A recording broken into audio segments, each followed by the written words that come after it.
How to know your soulmate. Crash course. Believe in a God, a creator, a loving parent.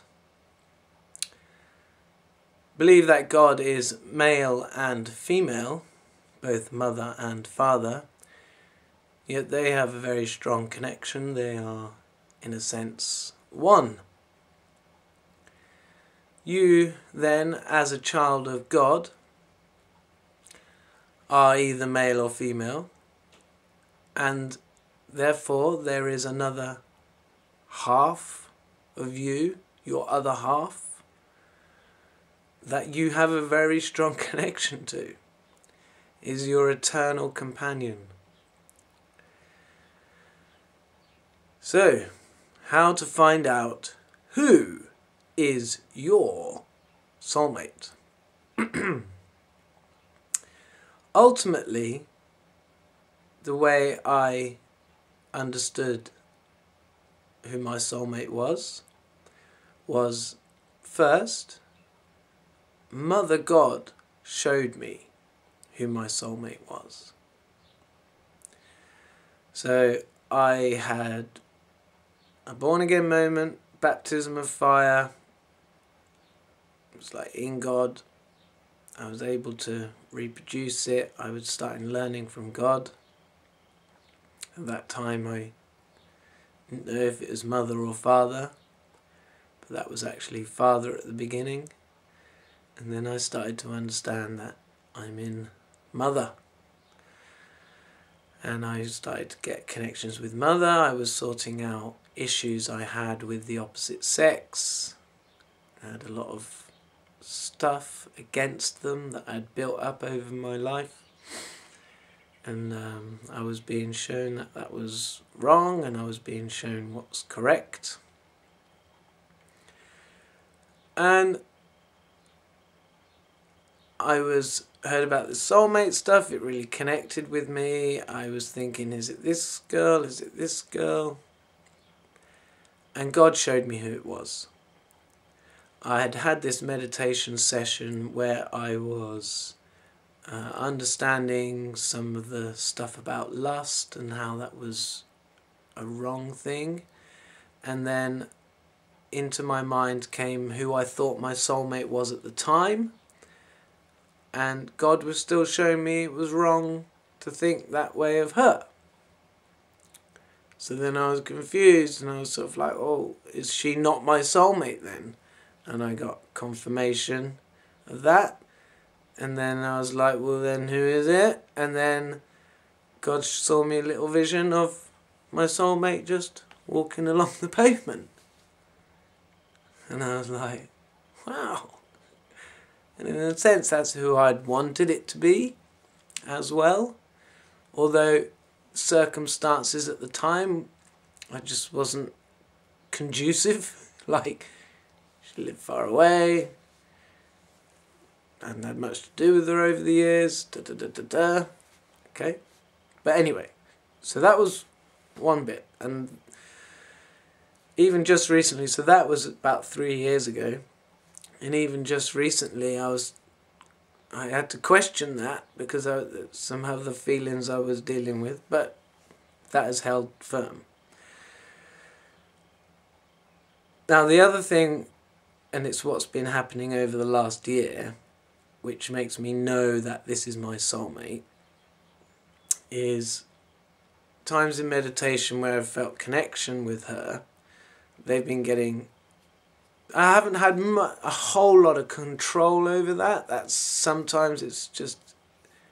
I don't know how it's going to be, sort of thing, and sometimes they've just happened. But what's happened over the last year or so is I've had some very, very deep connections. So, first of all, you know, I've had to be able to feel my soul, to be my soul, to be my 4-billion-year-old soul. Once I'm feeling that I'm my soul, it's then when I can feel the connection from my soulmate or God. And I don't try and force what it is, and I'll sit down and meditate, and sometimes it's a soulmate thing coming through, sometimes it's a God thing, sometimes I am trying to direct it towards either God or soulmate or something else entirely, somebody else. So I can feel connections. So I can feel connections with another person as well, like you're all my brothers and sisters. Females feel different from males. Obviously people I know and I'm close to, I can get more of a feel of them and how they are and stuff like that. Usually I just wait for things like that to come to me most of the time. Now with God, I've had some incredibly strong feelings with God. I've had to be brave and courageous and go for it and trust and faith and everything, right? With the soulmate, it's strong. It's a stronger connection than the one with God. And the deepness of some of the feelings I've had are just, yeah, huge. So basically that's it. To know your soulmate, you've got a very strong connection there. Now, if you've got issues with the opposite sex, it could actually be quite an unpleasant connection. So those things, all things need to be sorted out. Your relationship with God and the opposite sex and these. But what I'm saying is, the opposite sex, God, will show you who your soulmate is. So in a sense, I'm slightly trying now, because my soulmate, she's not down with this. She's not down with it.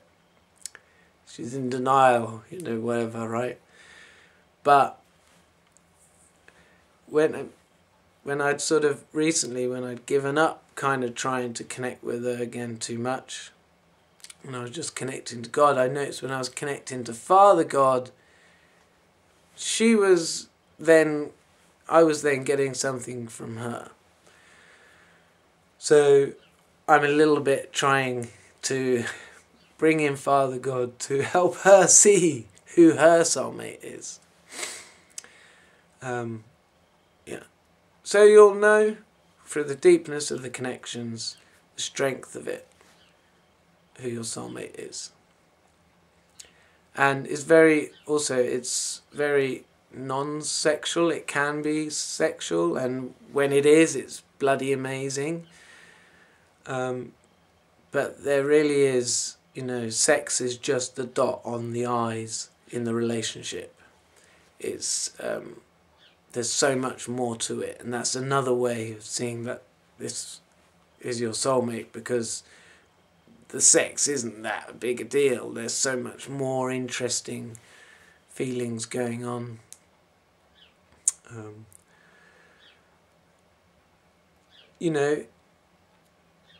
Most likely you will have met your soulmate in your life, and most likely at a young age. Now, if you're the sort of person who's had a life where you, say, moved countries a lot or something like that, and never settled down in one particular space, it's possible that it wasn't possible for you and your soulmate to meet at a young age and get some sort of bond going before you went your separate ways or whatever.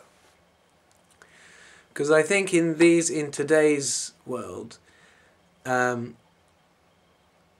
in the past people were more likely to marry their soulmate because their lives, they were born in a village, brought up in a village, and had plenty of time then to notice these, particularly strong feeling with one person. They both would have felt it. They both wanted to be together. Nowadays we're sort of much more moving around, and in towns and cities there's a lot more people. If you've got issues with the opposite sex, it can actually cause you to want to be away from your soulmate, because there's something unpleasant there. It's like triggering. Whereas you find someone who's got the same errors and thinking about men and women's roles, you know, then they might they're more likely to get together. But if we look at, you know, relationships, the love in relationships is rare. You know,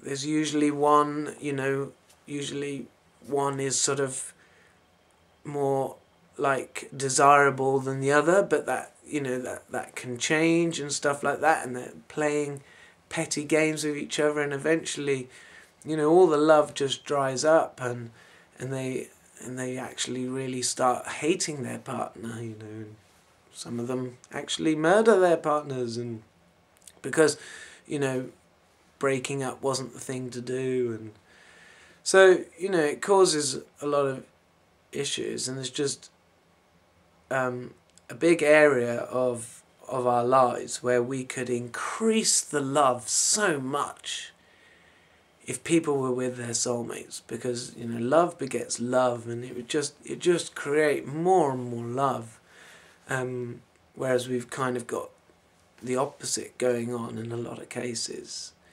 And yeah, and so I think, you know, so the one, your soulmate, the person, if you look back in your life and people you met and been with or not been with or been friends with, and or just, you know, there was something different about them, that person just stands out. It's just, there's just something that puts them apart from everybody else. It's like, you know, think of past girlfriends and similarities, you know, all had that. It was always like that, you know. It was like 3 months it was amazing, and the next year was all right, and then got a bit good again, but then sort of, do you know what I mean? It just, you know, when they say, oh, we have to work at it, we have to work at a relationship. You shouldn't have to work at a relationship. It shouldn't be work. You know, you may have problems and you have to overcome the odd problems, but the majority of it shouldn't be work. So being with someone, you should be, you know, doubling the joy in your life. You know, I've been single for the past 10 years, coming on 11. And, you know, there's plenty of joy I can see if I get together with someone and they're not the right one. It's going to go downhill. I don't want that. I want to get together with someone, I want it to be doubly good, and I get little senses of it being possible that is going to happen in my lifetime, and I can sort of see when I get little sort of glimpses of to how it could be. I know it's going to be awesome. So, I mean, that could be a huge thing for the world. It could really be good. Okay, so that's how to find your soulmate. Hope it helps. Ciao.